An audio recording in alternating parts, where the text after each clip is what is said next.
오늘의 말씀, 우리 산상수훈에 대한 말씀을 우리가 함께 나누고 있는데, 그 네 번째 시간으로 분노의 화로를 주의하라라는 주제로 우리 함께 말씀을 좀 나눠보고자 합니다.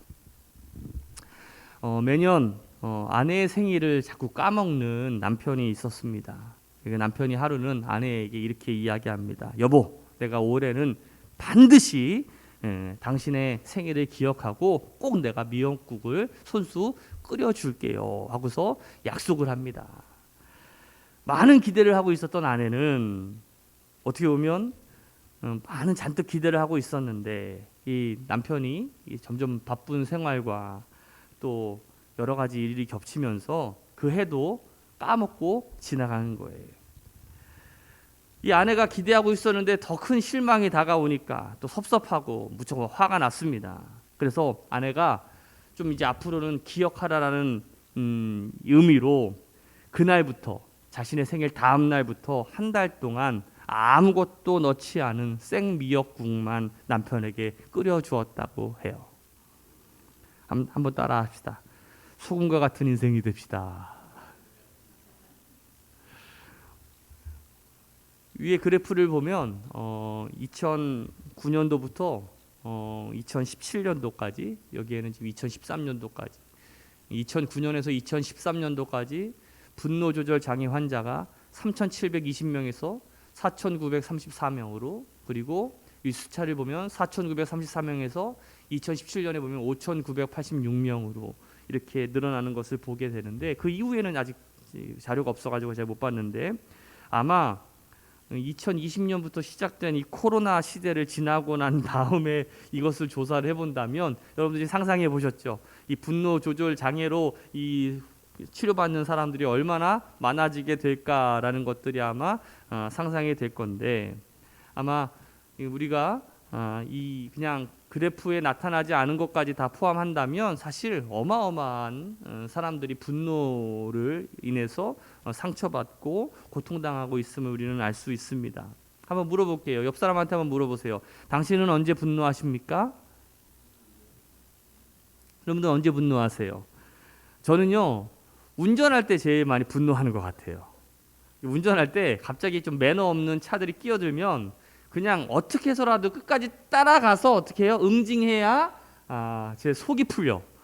근데 그렇게 막 고개 운전을 하다가 보면은 옆에 있는 아내가 난리가 납니다. 우리 죽이려고 하냐고 막 그냥 운전을 그렇게 하냐고 막 하다 보면 원래 원인 제공자는 상대방이었는데 누구랑 싸우고 있는 거예요? 제 아내랑 막 싸우고 있는 거예요. 하루 종일 말도 안 하고 있어요. 어마어마 오래 가요. 그러다가 우리 아내가 이제는 어떻게 하냐면, 이제는 이제 오래 살다 보니까 이제 알잖아요. 그러니까 처음부터 선방을 잘 때려. 갑자기 그 차가 끼어들잖아요. 이 XX 같은 막 그냥 생전 처음 들어보는 욕을 막 하면 제가 오히려 놀래가지고 여보 진정이 안 다쳤잖아, 안 다쳤잖아. 그러고 나면은 그냥 지나가는 것을 보게 되는데, 참 여자들이 가만 보면 지혜로운 것 같아요. 늘 과속하는 남편이 있었습니다. 매일 잔소리를 해도 듣질 않으니까 아내가 그 지혜를 내가지고 메모지를 차에다가 딱 꽂아 두었어요. 자, 80km가 넘으면 네 주를 가까이 하게 함은 찬양을 부르세요. 100km가 넘으면 하늘 가는 밝은 길이 내 앞에 있으니 찬양을 부르세요. 120km가 넘으면 천부여 의지없어서 손들고 옵니다. 이 찬양을 부르세요. 140km를 넘으면 나 이제 왔으니 내 집을 찾아, 이 찬양을 부르세요. 참 지혜로운 아내 아니겠습니까? 우리는 일생을 살아가면서 의외로 크고 작은 일로 화를 낼 때가 참 많이 있습니다. 화가 나면요, 가슴이 두근거리고 맥박이 막 빨라지면서 코에서 막 뜨거운 그냥 콧김이, 뜨거운 바람이 나오게 되죠. 분노는 주변 사람들뿐만 아니라 자기 자신을 힘들게 하고 고통스럽게 합니다. 우리의 실제 생활을 통해서도 많이 우리가 경험하잖아요. 특별히 마귀는 이 분노라는 것을 통해서 우리에게 있어서 수많은 인간관계를 깨트리고, 우리의 가정을 깨트리고, 우리의 직장을 깨트리고, 그리고 우리 개인을 파멸의 길로 인도합니다. 근데 한번 물어볼게요. 여러분들 모든 분노가 다 나쁜 걸까요? 그렇지 않습니다. 구약 성경에 보면 하나님께서 분노하시는 장면이 나와요. 어떻게 사랑의 하나님이 분노하실 수 있을까? 무려 여러분들 하나님께서 구약에서 몇 번이나 분노하시는지 아세요? 40번을 분노하셔요. 어마어마하게 많이 하시죠. 그러면 하나님의 분노와 우리가 하는 분노가 같을까요? 다를까요? 우리가 하는 것처럼 이 XX야 하는 것처럼 하나님이 이 XX야 이럴까요? 그런 게 아니죠. 우리 민수기 14장 우리 18절 말씀을 같이 한번 읽어봅시다. 시작. 여호와는 노하기를 더디하시고 인자가 많아 죄악과 허물을 사하시나 형벌을 받는 자는 결탄코 사하지 아니하시고 아버지의 죄악을 자식에게 갚아 3-4대까지 이르게 하리라 하셨나이다. 하나님의 분노는 여러분 의분이라고 할 수가 있어요. 의로운 분노라는 것이죠. 불의를 참지 못하는 것과 또 불의에 빠지지 않기 위한 분노가 어떻게 보면 의로운 분노라고 할 수가 있어요. 여러분들 신약에 가면 예수님도 분노하셨습니다. 예수님은 어떻게 분노하셨냐면 요한복음 2장 14절 15절이에요. 같이 한번 읽어봅시다. 시작. 성전 안에서 소와 양과 비둘기 파는 사람들과 돈 바꾸는 사람들이 앉아있는 것을 보시고 놋근으로 채찍을 만드사 양이나 소를 다 성전에서 내쫓으시고 돈 바꾸는 사람들의 돈을 쏟으시며 상을 엎으시고. 가만 보면 예수님 한승질 하셨어요. 그렇죠? 여러분들 하나님도 그리고 예수님도 분노하셨는데 또 우리가 분노 가운데는 우리가 좋은 면의 분노도 있어요. 예를 들어서 애국심 같은 거. 우리가 일제 치하에 있었을 때 이 독립운동가들 같은 경우에 이 나라에 대한 의로운 분노를 가지고서 이 나라를 위해서 목숨을 바치고 화를 내고 하는 그런 경우도 어떻게 보면 좋은 분노라고 할 수가 있겠죠. 그런데 여러분들 그거를 우리가 잘 구분해야 되는데 최근에 우리가 한일전 축구했어요. 보셨습니까? 저는 보지도 않았는데 3대0으로 졌다면서요. 근데 하여튼 한일전에선 다 이겨야 되는데 지니까 여파가 커.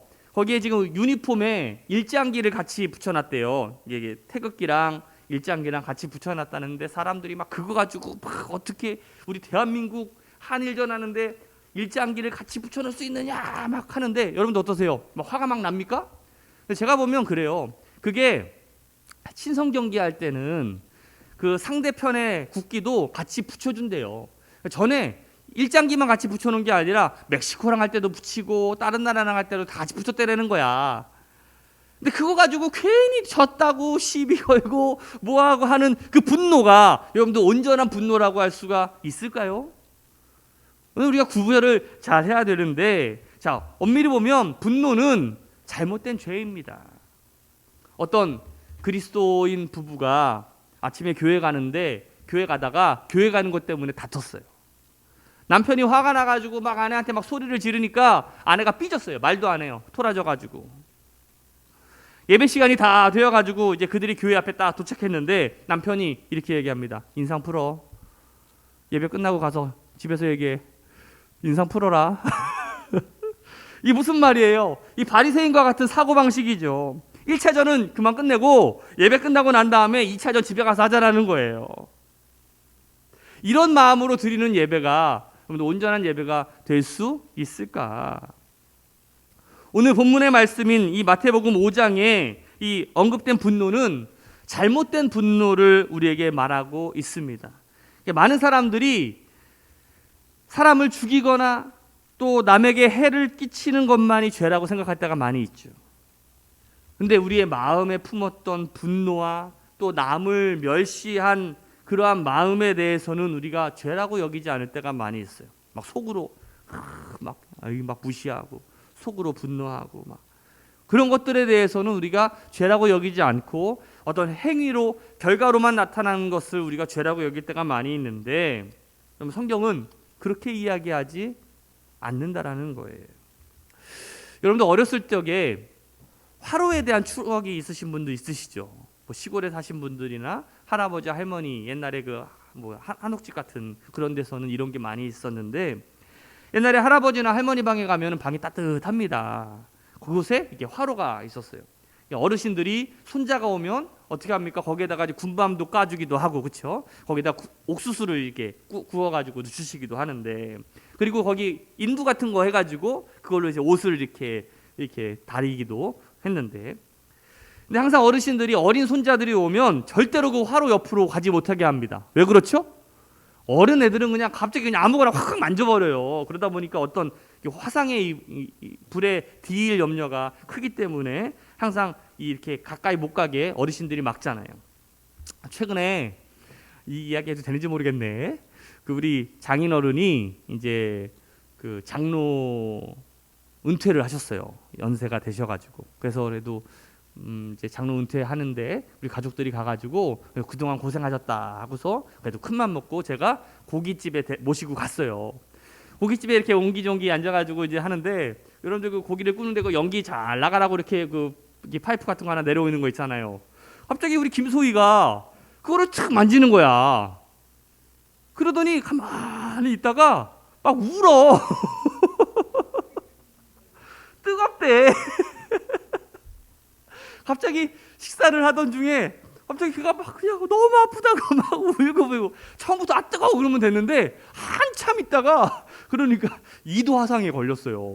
그러니까 갑자기 식사 중에 아무것도 못하고 응급실 가가지고 거기서 치료받고 뭐하고 하더라고. 좋아야 될 자리가 완전히 그냥 난장판으로 바뀌어버렸어요.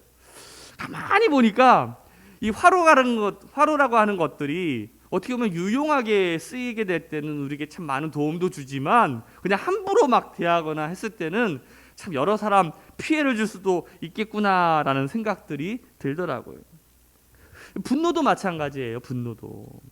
사람은 살아가면서 누구나 화낼 수 있고 분노할 수 있지요. 그러나 그 분노를 우리가 화로를 다스리는 것처럼 우리가 다스릴 수만 있다면 어떻게 보면 참으로 좋은 의로운 의분이 나타날 수 있을 텐데, 하지만 그 분노를 우리가 다스리지 못하게 되면, 그리고 주의하지 못하게 되면 우리는 어마어마한 낭패를 당하게 되고 심지어는 모든 것을 앗아갈 수도 있는 어려움, 위험에 빠질 수도 있다라는 것이. 우리의 매스컴을 보거나 뉴스를 보면 분노로 인해서 망가지는 인생들이 얼마나 많이 있습니까?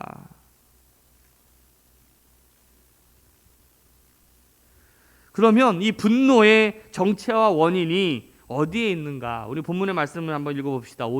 마태복음 5장 21절과 22절 말씀 같이 읽어봅시다. 시작. 누구든지 살인하면 심판을 받게 되리라 하였다는 것을 너희가 들었으나 나는 너희에게 이르노니 형제에게 노하는 자마다 심판을 받게 되고 형제를 대하여 나가라 하는 자는 공회에 잡혀가게 되고 미련한 놈이라 하는 자는 지옥불에 들어가게 되리라. 자, 예수님은 항상 우리의 중심을 보셔요. 우리의 마음의 중심을 보고 계시는데, 자, 하나님께서는 우리에게 이 살인하지 말라라는 계명을 통해서 어떻게 보면 우리가 그 계명을 잘 지키기를 원하고 계시죠. 근데 이 살인하지 말라라는 이 계명이 굉장히 포괄적이라는 것을 여러분들이 기억하셔야 됩니다. 말씀에 따르면, 오늘 본문의 말씀에 따르면 세상에 살인하지 않은 사람이 한 명도 없는 거야. 그런데 우리 다 살인자예요. 여기 22절에 보면 형제에 대하여 라가라 하는 자, 이 라가라는 말이 우리나라로 번역하면 뭐냐면 바보야 이 말이에요. 바보야. 속으로 그렇게 이야기한 적 있어요? 없어요? 거짓말하지 마세요. 거짓말하지 마세요. 다 우리 지옥 가야 될 사람들이잖아요. 우리 다 살인한 자들이야. 성경에 의하면. 자, 헬라어에서 화를 내다, 분노하다라는 단어가 두 가지 뜻이 있어요. 하나는 투모스라는 뜻이 있고 하나는 오르게라는 뜻이 있어요. 투모스라는 뜻은 뭐냐면, 여러분들 그 낙엽 가랑잎에 이렇게 불을 태워보면 갑자기 활활 하다가 꺼져버리죠. 이런 것처럼 자기도 모르게 불끈 막 화를 내다가 기분이 막 그냥 폭발할 것 같이 하다가 금방 사라져버리는 그러한 것을 투모스라고 하고, 이 오르게라는 뜻은 뭐냐면 이 사람은 한번 화를 내면 그 화가 끝이 안 나. 끝까지 두고 보자 하고 반드시 복수를 해야지만 직성이 풀리는 거. 그래서 나중에 그것이 어떻게 보면 증오로 발전해서 폭발해버리는 것을 오르게라고 표현을 합니다. 그러면 오늘 본문에 사용된 예수님께서 말씀하신 이 분노는 오르게일까요? 투모스일까요? 오늘 예수님이 말씀하시는 것은 투모스를 말하는 것이 아니라 바로 오르게에 대한 분노를 우리에게 말씀하고 있는 거예요. 크든 작든 간에 우리 마음에 미워하는 마음과 분노하는 마음과 남을 멸시하는 마음들이 그 씨앗으로 남아 있다면 예수님은 그 자체를 죄로 여긴다라는 거예요. 예수님은 오르게를 살인죄와 동일하게 생각하고 있다라는 거예요. 분노는요, 멀리 있는 사람한테 나타나는 것이 아니라 가까운 사람에게 나타납니다. 분노는요, 절대 멀리 있는 사람이나 나랑 상관없는 사람한테 나타나는 것이 아니에요. 이 오르게의 마음은 오히려 가까이 있는 사람에게 나타나는 분노의 마음이죠. 나와 직접적인 관계를 맺고 있는 사람에게 일어나는 감정이에요. 세상에서 가장 사랑하기 힘든 사람이 어떤 사람이냐면 가장 가까이에 있는 사람이죠. 가장 가까이에 있는 배우자, 그리고 어떻게 보면 자기 자신일지 모르겠어요. 의외로 가장 사랑해야 할 배우자와 분노 속에서 살아가는 사람들이 굉장히 많이 있습니다. 천륜이라고 하는 이 부모와 자식 간의 관계에서도 분노 속의 삶을 살아가는 사람들이 너무나 많이 있죠. 가장 사랑해야 될 우리 성도들끼리 오히려 더 그렇게 분쟁과 갈등 속에 살아가는 사람들도 많이 있어요. 우리 직장 동료 속에서. 그러니까 나와 관계 맺고 있는 사람들 간에 우리가 분노로 맺어 있는 관계들이 얼마나 많이 있습니까? 여러분들은 어떠세요? 여러분들 지금 아닌 것처럼 앉아 있는데 속마음을 제가 알 수 없어가지고 잘 모르겠지만 아마 여러분들 안에 그 분노로 인해서 고통당하고 있지는 않습니까? 내가 가장 사랑해야 될 사람이 우리 마음에 오르게로 남아서 가장 큰 분노의 대상이 될 때가 많이 있다라는 건데, 이유는 뭐냐? 가장 많이 사랑을 베풀어 주었기 때문에 실망이 큰 거죠. 기대가 크니까 실망도 큰 거예요. 실망이 커지니까 분노가 생기는 거죠. 분노는 잘못된 기대에서 올 때가 너무나 많이 있어요. 너무나 기대해. 여러분들 옆에서 있는 사람한테 조금만 이렇게 인사합시다. 기대를 조금만 내려놓읍시다. 시작. 우리가 기대하지 말아야 할 부분까지 기대하다가 만족하지 못하면 화를 내는 거예요. 그러다가 자신의 기대와 조건에 벗어나고 또 분노하고 화를 내는 것이 옳지 않습니다. 또 질투심 때문에 우리가 분노를 낼 때가 많이 있죠. 한번 옆 사람한테 한번 물어보세요. 질투하십니까? 시작. 뭐 때문에 질투하십니까? 성경에 보면 가인과 아벨의 이야기가 나와요. 여러분들 잘 알고 계시죠? 창세기 4장에 보면 이 가인과 아벨이 서로 다툽니다. 왜 다퉜어요? 하나님께 예배를 드리고 제사를 드렸는데 아벨의 예배와 제물은 받으셨는데 가인의 예물은 받지 않으셨어요. 그 가인이 아벨의 제사 그리고 아벨의 예물만 받은 것에 대해서 질투하고 아벨을 어떻게 해요? 돌로 쳐서 죽입니다. 여러분 요셉에 대한 형들에 대한 질투가 여러분들 기억하시죠? 창세기 37장에 보면 형들이 아버지가 동생 요셉만 사랑한다고 질투의 마음을 가져서 그 질투의 마음 때문에 그 동생을 죽이려고 해요. 그러다가 이집트의 노예로 팔아버리죠. 여러분 사울왕을 기억하실 거예요. 사울왕은 굉장히 멋진 왕이었어요. 이스라엘의 초대왕 아니었습니까? 그런데 다윗이 골리앗을 죽이고 인기가 막 높아지니까 거기에 대한 시기와 질투로 인해서 다윗을 어떻게 해요? 죽이려고 하지 않습니까? 우리는 잘못된 기대, 잘못된 질투심 그리고 원치 않는 일이 일어났을 때 그 사람들은 분노할 때가 너무나 많이 있어요. 남들은 그렇지 않은데 왜 나에게만 이런 일이 일어나느냐? 또는 지나친 우월감이나 열등의식이 있을 때에 사람들은 분노할 때가 많이 있지요. 자기에게 있는 그 열등감 때문에 우리가 분노할 때가 많이 있어요. 우리 가운데 열등감들이 있어요. 여러분들 잘 나타나 있지는 않지만 우리 인생의 그 열등감 때문에 우리 인생을 망칠 때가 얼마나 많이 있어요. 어느 한 분이 7남매가 그 중에 막내로 태어나신 분이 있어요. 어린 시절 공부도 제법 잘했는데 근데 아버지가 이 동생들을 다 공부시키지를 못하는 거예요. 부유하지 못했으니까. 그래서 위로부터 첫째부터 셋째까지만 공부를 시키고 나머지는 초등학교도 보내지 않고 니네들 돈 벌어와라 그렇게 시켰어요. 첫째가 큰아들이었는데 맨날 아버지가 우리 큰아들 맨날 큰아들만 좋은 옷 입히고 좋은 거 먹이고 맨날 우리 큰아들 먹을 것을 사와도 입을 것을 사와도 가장 먼저 우리 큰아들만 챙기니까 어린 마음에 그게 어렸을 때부터 트라우마가 생긴 거예요. 이분이 이제 장성해가지고 결혼도 하고 자녀를 셋을 낳는데 유독 큰아들에 대해서만 그렇게 질책을 하고 큰아들에 대해서만 그렇게 막 혼을 내고 조금만 실수해도 용납하지 못하고 이 둘째와 셋째한테는 굉장히 관대한데 큰아들한테만 그렇게 화를 내는 거예요. 그 이유가 뭐예요? 어렸을 때 가졌던 그 열등의식 때문에 그런 거죠. 그 아버지가 그 큰아들만 사랑하고 큰아들만 이뻐하고 하는 그 트라우마가 그가 자기가 커가지고 그 큰아들에 대해서 그 큰아들만 화를 내게 하고 큰아들만 혼내는 그러한 지경에 이르게 되었다는 것이죠. 무의식적으로 잘못된 상처가 무의식적으로 맏아들에게 나타나서 자신의 아픔을 이 분노로 표출하게 됐다는 것이죠. 혹시 여러분들도 그런 경우가 있지 않습니까? 인간은 누구나 분노합니다. 화가 나는 일을 겪으면서 분노가 나는 것을 막을 길은 없지요. 그러나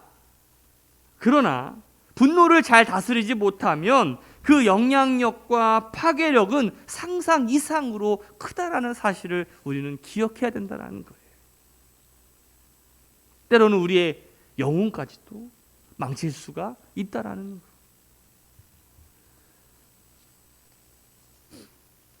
분노는 우리의 인생에서 정말 봐야 될 것들을 보지 못할 때가 너무나 많이 있어요. 심지어 하나님조차도 보지 못하게 할 때가 많이 있어요. 목사가 운전하다가 이 XX야 막 한다면 여러분들 믿어지시겠습니까? 분노라는 것이 그래요. 갑자기 그냥 이성을 잃게 만들고 그냥 어느 순간에 하나님조차도 잊어버릴 때가 많지 않나요? 가만히 보면 사단은 마귀는 이 분노라는 무기를 통해서 우리를 끊임없이 공격하고 있다라는 것. 오늘 예수님이 우리에게 말씀하시는 분노는 그렇게 큰 분노를 의미하는 것은 아니에요. 그런데 마귀는 항상 우리 마음속에 그 작은 분노의 틈을 노려서 우리를 미혹하게 하고 점점 더 크게 만들어서 돌이킬 수 없는 분노로 우리의 인생을 파탄에 이르게 한다라는 것이죠. 사랑하는 새로운학교 여러분들, 분노로 인한 피해자는 누굽니까? 가장 큰 피해자는 바로 나 자신이에요. 자신의 분노에 자신이 파괴되어 간다는 사실을 깨닫지 못하고 의외로 많은 사람들이 그렇게 죽어가고 있다는 사실을 여러분들 기억하셔야 됩니다.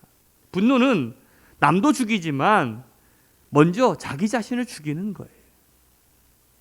성경은 이렇게 얘기합니다. 악을 악으로 갚지 말라.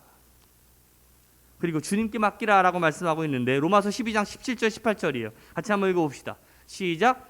아무에게도 악을 악으로 갚지 말고 모든 사람 앞에서 선한 일을 도모하라. 할 수 있거든 너희로서는 모든 사람과 더불어 화목하라. 또 우리는 절대로 그 화를 오래 가지고 있지 말아야 돼요. 우리 에베소서 4장 26절과 27절 말씀을 보면 분을 내어도 죄를 짓지 말며 해가 지도록 분을 품지 말고. 왜? 마귀에게 틈을 주기 때문에 그래요. 화 날 수 있어요. 화가 나가지고 잠깐 막 그냥 화가 날 수가 있어요. 분노할 수 있어요. 그거는 투모스야. 그냥 가랑잎에 불이 타가지고 금방 화났다가 금방 꺼지는 것처럼 요거 가능할 수 있어. 웬만하면 하지 말아야 되지만. 그런데 무엇이 문제예요? 오르게가 문제라는 거냐. 그거까지 담아뒀다가 내가 갚아야지. 내가 저거 죽여야지 막 하는 그 분노의 마음이 우리를 죽일 수 있다라는 거예요. 누구나 분노할 수 있다고 예수님도 인정하셨어요. 하지만 노력하라는 거예요.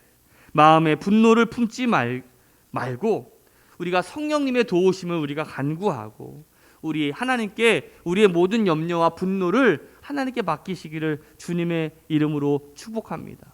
한번 따라합시다. 분노를 잘 관리하는 것이 작은 예수로 사는 길입니다. 오늘 우리 새로운학교의 성도들이 이 말씀을 통해서 분노로 마귀에게 우리의 마음을 뺏기지 말고 분노를 다스리고 주님께 맡김으로 우리가 기도하는 삶, 주님께 맡기는 삶, 믿음의 사람이 되시기를 주님의 이름으로 축복합니다. 마지막으로 제가 시 한 편을 여러분들에게 읽어드리며 말씀을 마치려고 합니다. 제목은 박영희 시인의 접기로 한다라는 거예요. 요즘 아내가 하는 걸 보면 섭섭하기도 하고 괘씸하기도 하지만 접기로 한다. 지폐도 반으로 접어야 호주머니에 넣기 편하고 다 쓴 편지도 접어야 봉투 속에 들어가 전해지듯 두 눈 딱 감기로 한다. 하찮은 종이 한 장일지라도 접어야 냇물에 띄울 수 있고 두 번을 접고 또 두 번을 더 접어야 종이 비행기는 날지 않던가. 살다 보면 이슬비도 장대비도 한순간 햇살에 배겨나지 못하는 우산 접듯 반만 접기로 한다. 반에 반만 접어보기로 한다. 나는 새도 날개를 접어야 둥지에 들지 않던가. 한번 따라합시다. 접기로 한다. 기도합시다.